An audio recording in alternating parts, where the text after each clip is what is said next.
ሰላም እንዴት ናችሁ ውድ ቤተሰቦች ስትራቴጂክ ማኔጅመንት ጥያቄዎችን አዘጋጅቼ ይዤላችሁ መጥቻለሁኝ በዚህ ቪዲዮ ማቴሪያል በጣም አስፈላጊ የሆኑ ለኤግዚት ኤግዛም የሚያገለግላችሁ ወይም ደግሞ ሳፖርት የሚያደርጋችሁን ጥያቄዎች የተመረጡ ጥያቄዎችን በድጋሚ ስትራቴጂክ ማኔጅመንት ላይ አዘጋጅቼ ይዤላችሁ መጥቻለሁ ይህ እንግዲህ የተለየ ጥያቄ ነው ከዚህ በፊት ስትራቴጂክ ማኔጅመንት ላይ የተለያዩ ቪዲዮዎችን ሰርቻለሁኝ በዋናነት ጥያቄዎች ላይ ይሄ ደግሞ የተለየ ጥያቄ ከዚህ በፊት ያልሰራቸውን ጥያቄዎች አዘጋጅቼ መርጬ ሜቢ ለእናንተ ያግዛሉ ያልኳቸውን ጥያቄዎች ነው ይዤላችሁ የመጣሁት ሶ በደም ከመጀመሪያው እስከ መጨረሻው ተከታተሉት ተጠቀሙበታላችሁ ሳፖርት ያደርጋችኋል ሰብስክራይብ ሼር አድርጉ ዘን ወደ ጥያቄዎቹ እንሄዳለን ማለት ነው Okay, question number 1. Which of the following is not a major activity of strategic management process? A. Analysis of internal and external environments. B. Establishment of strategic direction. C. Formulation of strategies. D. Production scheduling. From this question, first you have to identify the major function or major activities of strategic management. So you have to ask yourself what the strategists or strategic managers do. So strategic manager ምንላቸው ወይም ደግሞ strategist የምንላቸው ሰዎች ምንድነው የሚሰሩ ስንል ስትራቴጂ ፎርሙሌት የሚያደርጉ ስትራቴጂ ኢምፕሊመንት የሚያደርጉ ሞኒተር ኮንትሮል የሚያደርጉ ኢንተርናል ኤንድ ኤክስተርናል ኢንቫይሮንመንታል ኢንቨስቲጌሽን የሚሰሩ ናቸው so እዚህ ጋር የተጠየቀው እንግዲህ not a major activities of strategic management process ነው የሚለው ኤን ስንመለከተው analysis of internal and external environment this is one of the major activity which is identified in the strategic management process so before formulating a strategy first we have to know what the internal and external environmental factors looks like internal and external environmental factors ምን እንደሚመስሉ ማወቅ መቻል አለብን ስትራቴጂ ፎርሙሌት ከማድረጋችን በፊት የተለያዩ ስትራቴጂክ ዳይሬክሽኖችን ከማስቀመጣችን በፊት የግድ ኢንቫይሮንመንቱን both internal and external environmental factors ምን አይነት ባህሪ እንዳላቸው ወደፊት ይሄ ሊፈጠር ይችላል ብለን ፕሮጀክሽን ለመስራት የግድ አሁን ላይ ያለው ኢንተርናል ኤንድ ኤክስተርናል ኢንቫይሮንመንታል ፋክተር ምን እንደሚመስል ማወቅ መቻል አለብን ማለት ነው so choice A analysis of internal and external environment የሚለው is one of the major activity in strategic management process B establishment of strategic direction establish ማድረግ ሴት ማድረግ የስትራቴጂክ ማኔጅመንት ፕሮሰስ ሜጀር አክቲቪቲ ነው C formulation of strategies this is the first strategic management process so የመጀመሪያው strategic management process ብለን basic ፕሮሰሶችን ስናስቀምጥ እንግዲህ strategy formulation ነው implementation then strategy control and evaluation ይሆናል ማለት ነው so there are three phases or three steps of strategic management process የመጀመሪያው strategy formulation then strategy implementation strategy evaluation and control የምንላቸው አሉ ማለት ነው so ይሄኛውም formulation of strategy it is one of the major activities of strategic management process the production scheduling ይሄ ነው እንግዲህ መልስ የማይሆነው production scheduling is not a major activity of strategic management process why because it is more concerned with production and operation aspects የኦፕሬሽን ማኔጅመንት የፕሮዳክሽን ማኔጅመንት ወይም ደግሞ የፕሮዳክሽን እና የኦፕሬሽን ፋንክሽን ወይም ደግሞ አክቲቪቲ ነው እንጂ scheduling production scheduling it is not one of the major activity identified as a function which is listed in strategic management process ስለዚህ የፕሮዳክሽን scheduling የምንለው it is not a major activity of strategic management process choice D ይሆናል ማለት ነው Okay, question number 2. All of the following statements are the benefits of strategic management except A. Allows an organization to be more reactive than proactive in shaping its future. B. Enhanced awareness of external threats. C. Reduced resistance to change. D. Increased employee productivity. ጥያቄውን እዚህ ጋር ስንመለከተው እንግዲህ ስትራቴጂክ ማኔጅመንት ቤኔፊት ያልሆነው እንደማለት ነው እዚህ ጋር ኤክሴፕት ስለሚል ማለት ነው ሶ እዚህ ጋር እንግዲህ የስትራቴጂክ ማኔጅመንት ቤኔፊቶች አሉ ግን ኤክሴፕት ስለሚል የስትራቴጂክ ማኔጅመንት ቤኔፊት ያልሆነው እና ለታይ ማድረግ ያስፈልጋል በቀላሉ ቾይስ ኤን ስንመለከት እንግዲህ በዋናነት ስትራቴጂክ ማኔጅመንት ዋናው ቤኔፊቱ ምንድነው ፕሮአክቲቭ እንድንሆን ነው why because we make different types of decisions like we have to plan today for tomorrow So we have to become proactive than becoming reactive. እዚህ ጋር የሆነ ኢቨንት ሲፈጠር ምላሽ መስጠት ሪስፖንስ መስጠት ወይም ደግሞ ሪስፖንሲቭ መሆን ሳይሆን ፕሮአክቲቭሊ መንቀሳቀስ መቻል ያስፈልጋል። ለዚህ እኮ ነው ስትራቴጂ የሚያስፈልገው። ለዚህ እኮ ነው የተለያዩ ስትራቴጂክ ዳይሬክሽንስ ስትራቴጂክ ኢንተንትስ at the beginning የምናስቀምጠው ወይም ደግሞ ኢኒሺያሊ የተለያዩ ስትራቴጂክ ዳይሬክሽኖችን የምናስቀምጠው ማለት ነው። ስለዚህ በዋናነት ምንድነው ስትራቴጂክ ማኔጅመንት ድርጅቶች የሚያስፈልጋቸው ዋናው ቤኔፊት ምንድነው? ፕሮአክቲቭ ለመሆን ነው እንጂ ሪአክቲቭ ለመሆን አይደለም። የሆነ ኢቨንት ሲፈጠር የሆነ ቼንጅ ሲመጣ ሪአክቲቭ ለመሆን ለዛ መልስ ለመስጠት ሳይሆን ፕሮአክቲቭሊ ስራችንን እንድንሰራ ነስ ለማድረግ ነው። ስለዚህ it is a benefit of strategic management process. B, enhanced awareness of external threats. So strategic management helps the organization to identify the negative and unfavorable circumstances comes from the external environment as called threats የምንላቸውን identify እንድናደርግና እንድናውቃቸው ይረዳናል ማለት ነው። So when we conduct an external environmental investigation, we can determine, we can identify opportunities and threats. ስለዚህ መጥፎና መልካም አጋጣሚ የምንላቸው እንደተከል threats የምንላቸው እንግዲህ ኔጌቲቭ ፋክተሮች ኔጌቲቭ ኢምፓክት ሊፈጥሩ የሚችሉ ቫሪያብሎች ወይም ደግሞ ፋክተሮች ናቸው።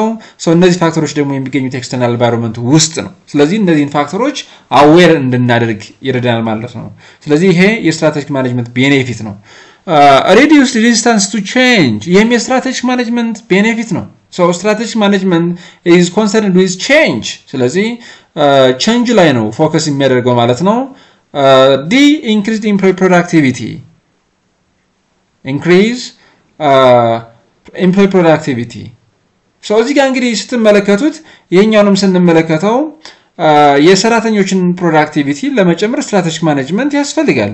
So እንግዲህ accept ስለሚል እዚህ ጋር allows an organization to be more reactive than proactive in shaping its future የሚሆነው አይሆንም። ለምን አስቀድሜ እንደነገርኳችሁ ስትራቴጂክ ማኔጅመንት በዋናነት ኮንሰርን የሚያደርገው ፕሮአክቲቭ ለመሆን ነው። ስራችንን ፕሮአክቲቭሊ ለመስራት እንጂ ሪአክቲቭ ለመሆን አይደለም። ስለዚህ ትክክለኛው መልስ accept ስለሚል choice A ይሆናል ማለት ነው። Question number 3. The strategic management process is activated in the sequence of A. Strategy formulation, environmental scanning, implementation, control and evaluation. B. Environmental scanning, strategy formulation, control and evaluation and implementation. ይሄም አይሆንም። C. Environmental scanning, strategy formulation, implementation, control and evaluation. D. Control and evaluation, environmental scanning, strategy formulation and implementation. So strategic management process ስንመለከት እንግዲህ it starts from environmental scanning and then we have to formulate strategy. We have to decide the long term goals and objectives. We have to set strategies and different means to implement the strategy. ስለዚህ እዚህ ጋር ምንድነው የስትራቴጂክ ማኔጅመንት ፕሮሰሱን ስንመለከት የሚጀምረው ምን ጊዜም የተለያዩ ስትራቴጂክ ዳይሬክሽኖችን ለማስቀመጥ ስትራቴጂክ ኢንተንቶችን ለማስቀመጥ መጀመሪያ ኢንቫይሮንመንታል ኢንቨስቲጌሽን ወይም ደግሞ ኢንቫይሮንመንታል ስካኒንግ ኮንዳክት ማድረግ መቻል ይኖርብናል። ዘን ኢንቫይሮንመንታል ስካኒንግ ከሰራን በኋላ once we do have information about both the internal and external environment, we can formulate the strategy. Then we can implement the strategies that we have formulated early and then control and evaluation the strategy being formulated and implemented. So እዚህ ጋር C ይሆናል ማለት ነው። ኢንቫይሮንመንታል ስካኒንግ መሰራት መቻል አለበት። ዘን ስትራቴጂ ፎርማት መድረግ መቻል አለበት። ዘን ኢምፕሊመንት መድረግ መቻል አለበት። ኢምፕሊመንት በመናደርግበት ጊዜ ስትራቴጂውን ኮንትሮል ኤንድ ኢቫሉዌት ማድረግ ያስፈልጋል። ቾይስ ሲ ትክክለኛው መልስ ነው ማለት ነው። አራተኛ ጥያቄ blank is the development of long range plans for the effective management of environment or thoughts, strengths, weakness and opportunity analysis. A. Strategy implementation. B. Strategy formulation. C. Environmental scanning. D. Evaluation and control. Which is very simple question. ስለዚህ እዚህ ጋር development of long range plans ስንል ምን ማለታችን ነው? ስትራቴጂን ፎርሙሌት ማድረግ ነው። In strategy formulation, what we do in this first process of strategic management is we have to develop a long-range plan for the organization. And this is very essential to manage both the internal and external environment. We have to formulate a strategy to exploit the opportunity, to capitalize on strengths, and to minimize the adverse effects of external threats. ስለዚህ ስትራቴጂ ፎርሙሌት የምናደርገው ሎንግ ሬንጅ ፕላን ዲቨሎፕ የምናደርገው በዋናነት ኢንቫይሮንመንቱን ማኔጅ ለማድረግ ነው። ስለዚህ ኢንቫይሮንመንት ስንል እንደነገርኳችሁ አስቀድሜ ኢንተርናል እና ኤክስተርናል ኢንቫይሮንመንት በምንልበት ጊዜ የተለያዩ ፋክተሮች ናቸው ያሉት። ስፔሻሊ ኤክስተርናል ኢንቫይሮንመንቱ በጣም ኮምፕሌክስ የሆኑ ቫሪያብሎችና ፋክተሮችን የያዘ በጣም ሰፊ የምንለው ኢንቫይሮንመንት ነው ኤክስተርናል ኢንቫይሮንመንት ማለት ነው። ስለዚህ ኤክስተርናል ኢንቫይሮንመንቱ እንግዲህ ሁለት ነገሮችን የያዘ ነው opportunities and threats whereas internal environment የምንለው ደግሞ internal environment ኢንቨስቲጌት በምናደርግበት ጊዜ strengths እና weaknesses አይደንቲፋይ ወይም ደግሞ ዲተርሚን ማድረግ እንችላለን ማለት ነው።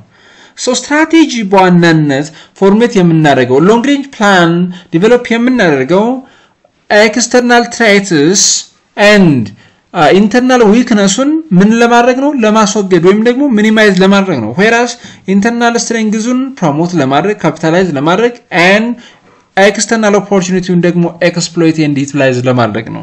ስለዚህ ይሄ ስትራቴጂ ፎርሙሌሽን እንለዋለን ማለት ነው። ስትራቴጂ ፎርሙሌሽን pertains to the development of long range plans and different strategic directions for the whole organization, and besides this is very critical for the management of environmental factors.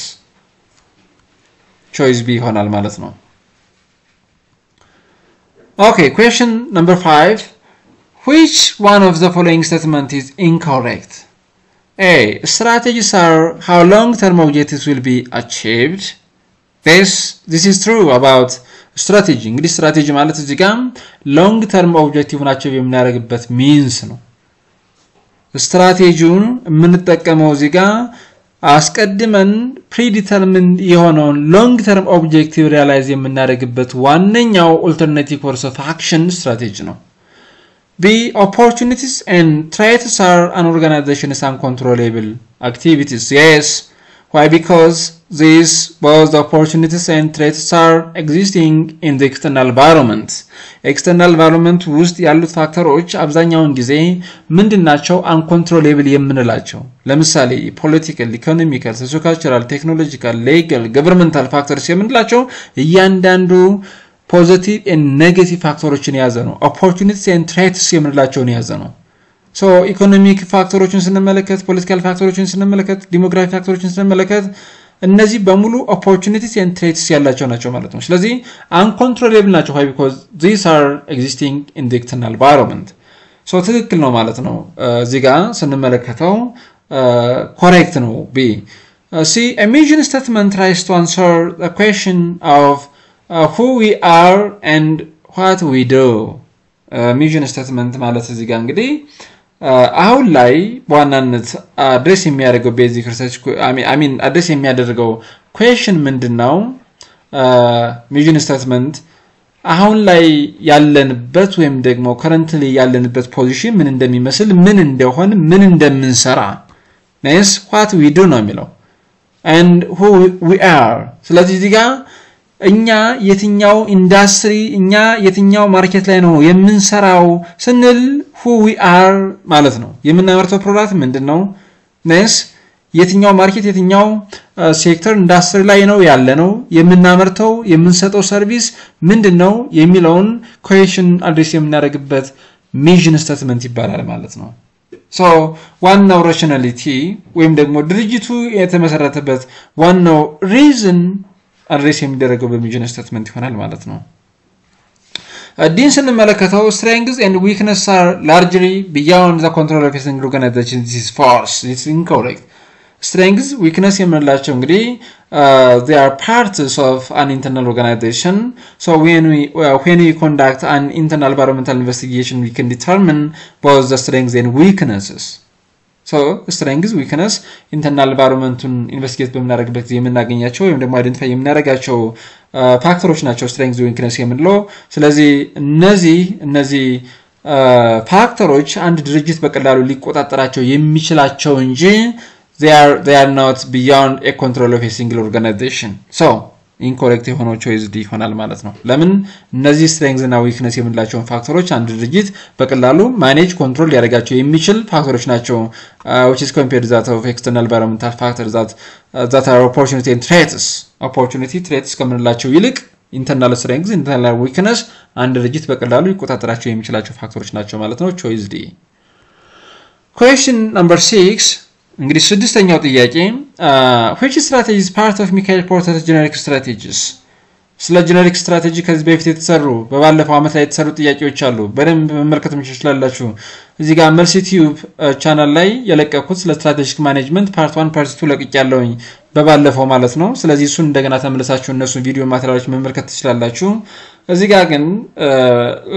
ሊትራሊ ስትመለከቱት ጥያቄው በጣም ቀላል ነው Michael Porter generic strategy የሆነ የትኛው ነው የሚለው A market penetration B product development C cost leadership D diversification market penetration product development diversification የምንላቸው internal forms of growth strategy ይባላሉ so market penetration ሲባል እንግዲህ ወደ ገበያው ጠልቆ መግባት ነው እዚህ ጋር ምንድነው ያለውን ፕሮዳክት በሚያዝ ወደ ገበያው ጠልቆ መግባት ነው how ስንል እዚህ ጋር እንዴት ነው ወደ ገበያው አሁን currently ባለንበት ማርኬት ፔኔትሬት ማድረግ የምንችለው ስንል የተለያየ ሚንሶችን በመጠቀም ለምሳሌ የፕሮዳክቱን የሰርቪሱን ፕራይስ as much as possible ከሌሎች ሪቫል ፊርሞቹ ዝቅ በማድረግ ሊሆን ይችላል ማለት ነው ፕሮዳክት ዲቨሎፕመንት የምንለው ደግሞ አዳዲስ ፕሮዳክቶችን በማምረት አሁን currently ባለንበት ማርኬት ላይ መሸጥ ሊሆን ይችላል ይሄ ፕሮዳክት ዲቨሎፕመንት እንለዋለን here we have to develop a new market we have to develop a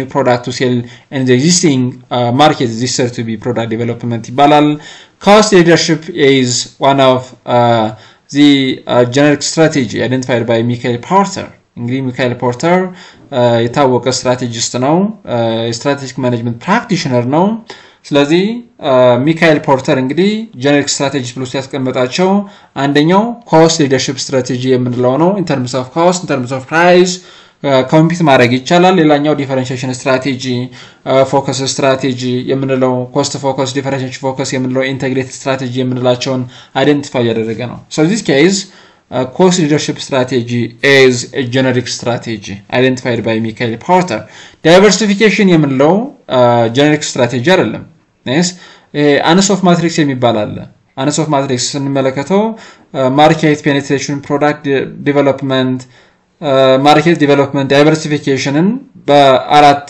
ሴል በቀላሉ የሚያስረዳ ራሱን የቻለ ማትሪክስ ወይም ደግሞ አነስ ኦፍ ማትሪክስ የሚባል አለ ያንን ማንበብ ትችላላችሁ ስለዚህ diversification አይደለም product development አይደለም market penetration አይደለም generic strategy የሆነው cost leadership ነው market penetration product development diversification እነዚህ internal forms of growth strategy ይባላሉ ማለት ነው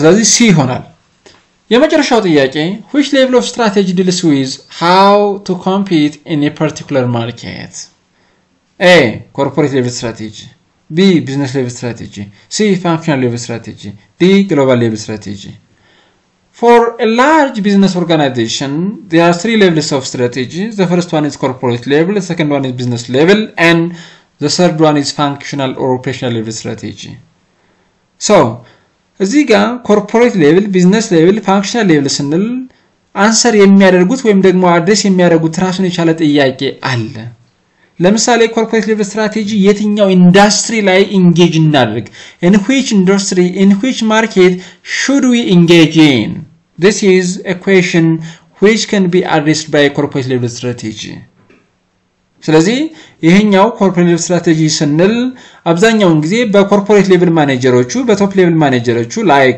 ቺፍ ኤግዚኪዩቲቭ ኦፊሰርስ ወይም ደግሞ ፕሬዚዳንቱ ፎርሙሌት ያደርገ የሚችለው ስትራቴጂ ሆኖ የትኛው ኢንዳስትሪ የትኛው ማርኬት ላይ እንሰማራ ምን ፕሮዳክት እናምርት ምን ሰርቪስ እንስጥ የትኛው ገበያ ላይ እንግባ የትኛው ገበያ ላይ ቢዝነስ እንጀምር የሚለውን የምንወስንበት ወይም ደግሞ የምናስቀምጥበት ዲሳይድ የምናደርግበት ሌቭል ኦፍ ስትራቴጂ ኮርፖሬት ሌቭል ስትራቴጂ ይባላል ዘን እንግዲህ በጣም ትላልቅ ድርጅቶች ስንመለከት ላይክ ሜድሮክን አሁን በእኛ ሀገር ውስጥ ስንመለከተው ሜድሮክ የተለያየ ኢንቨስትመንት ግሩፕ ያለው ወይም ደግሞ ስትራቴጂክ ቢዝነስ ዩኒት ያለው ማለት ነው ራሱን የቻለ ሜድሮክ የተለያዩ ካምፓኒዎች አሉት አንደኛው ካምፓኒ ከአንደኛው ካምፓኒ ጋር ምንም የማይገናኝበት in terms of technology in terms of product in terms of input ምንም የማይገናኙ ካምፓኒዎችን ያዘ ነው ሜድሮክ የምንለው ማለት ነው ስለዚህ እነዚህ ካምፓኒዎች ናቸው እንግዲህ ቢዝነስ ሌቭል ስትራቴጂ የሚያስፈልገው ለነዚህ ካምፓኒዎች ነው እንጂ ለሜድሮክ ለምንለው ለኮርፖሬት ሌቭል ላይ ላለው አይደለም so ቢዝነስ ሌቭል ስትራቴጂ በዋናነት አድሬስ የሚያደርገው አንድ ገበያ ላይ in a particular market እንዴት ነው ኮምፒት የምናደርገው how we are going to compete for customers in a particular market ስለዚህ ከስተመሮቻችን ወደኛ ፕሮዳክት እና ወደኛ ሰርቪስ ማምጣት የምንችለው በምን አይነት ሚንስ ነው ስንል ቢዝነስ ሌቭል ስትራቴጂ በመጠቀም ነው so there are different types of business level strategies the first one is cost leadership strategy next differentiation strategy focus strategy integrate strategy የምንላቸው እነዚህ ጀነሪክ ስትራቴጂስ የምንላቸው ቢዝነስ ሌቭል ስትራቴጂዎች ናቸው አስቀድሜ እዚህ ጋር ዲስከስ ያደረኩላችሁ ስለ ሚካኤል ፖርተር ጀነሪክ ስትራቴጂ ቢዝነስ ሌቭል ስትራቴጂዎች ናቸው እነዚህ አንድ ማርኬት አንድ ኢንዳስትሪ ላይ ኮምፒት የምናደርገው ካስተመሮችን ወደኛ ፕሮዳክት እና ወደኛ ሰርቪስ ወደኛ ቢዝነስ እንዲመጡ እና እንድንዛቸው የምናደርገው ጀነሪክ ስትራቴጂዎች ምንድናቸው ስንል ኮስት ሊደርሺፕ ዲፈረንሺዬሽን cost focus